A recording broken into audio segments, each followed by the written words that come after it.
Okay, so I'm on problem 5.54. They give us friction. The pipe is frictionless, incompressible flow, 1D flow. The diameter is 1 meter. And there's different velocities coming into and out of the pipe. And, man, this is really hard. I wish there was an easier way to do this. Ta-da! Easy button. Click. I wish I had an easier way to do this. Come on in. Hi, I'm Catherine Dudgeon. I'm your Hydro TA, and I'm here to help you on your homework. Sweet. What problem are you working on? 5.54. Ooh, that's a toughie. But, good thing I brought an answer key with me.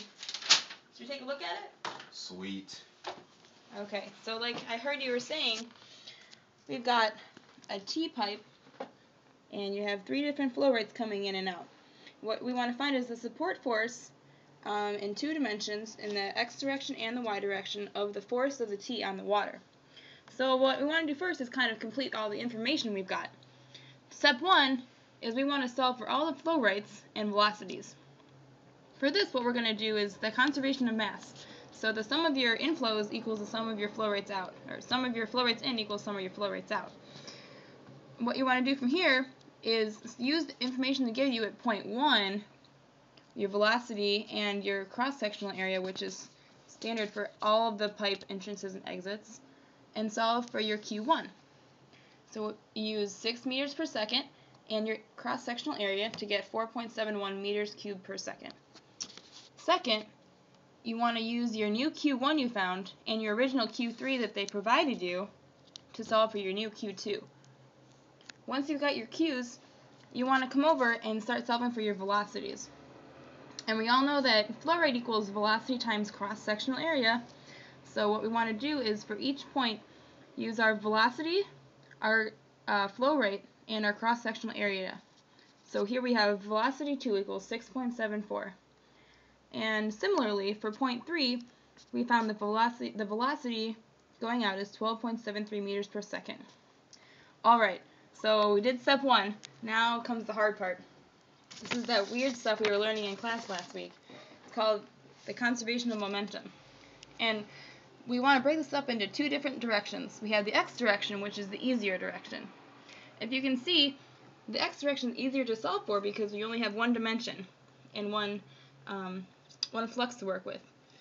Only the pipe 1 entrance is going to be dealing with the x direction.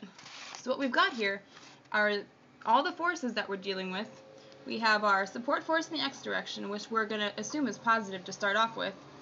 And we have our pressure times our area for point 1. And our pressure times our area is going to be negative because it's acting in the negative x direction. Now we come over to our fluxes. We have rho times our velocity at point 1, and we multiply that by a plus or minus our flow rate at point 1. So what we want to do is start plugging in our values.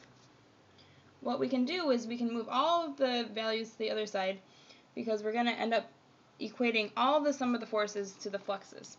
So here what we have is we've solved for Tx in terms of all our other knowns. We have our density times our velocity and our Q from our flux. And if we plug in our values for our Q, we get a total positive value because our velocity was negative and our Q was also negative because it's an inflow. And then we also have our pressure 1 times our area 1 subtracted.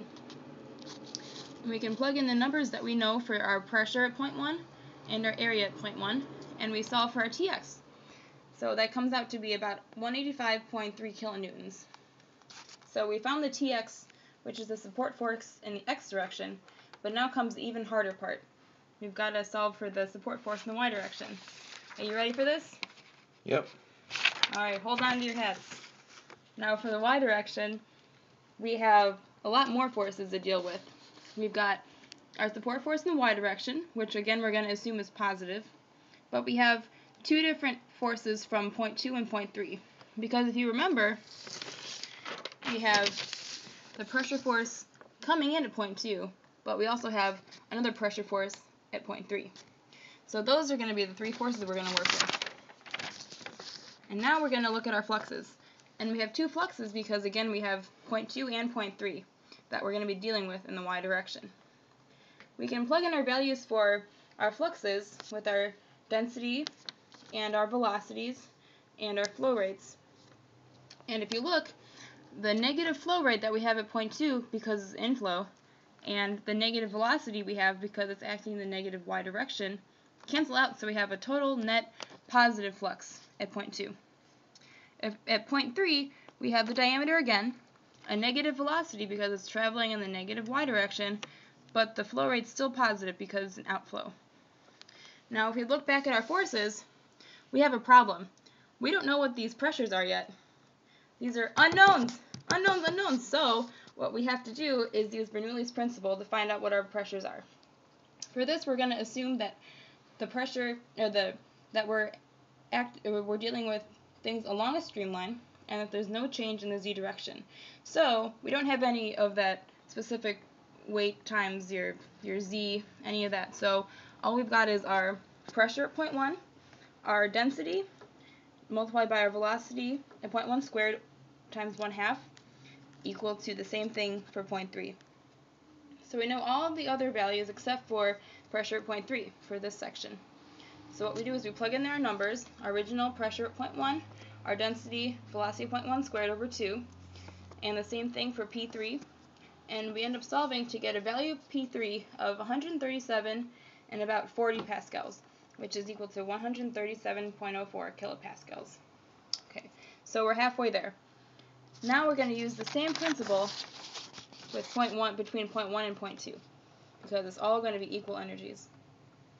So again, we're going to use our pressure at 0.1, density times our velocity squared at 0.1 over 2, and our unknown P2 times our density multiplied by the velocity of 0.2 squared over 2. So once we plug in our values, we already know these.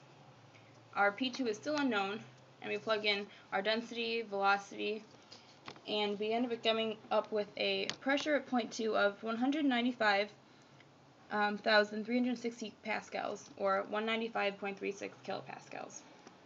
Okay, so now we're looking at the chart we created earlier. We know all the values here for all these numbers except for our support force in the y direction. So now what we're going to do is go back to what we were originally using with the sum of the forces equaling the fluxes.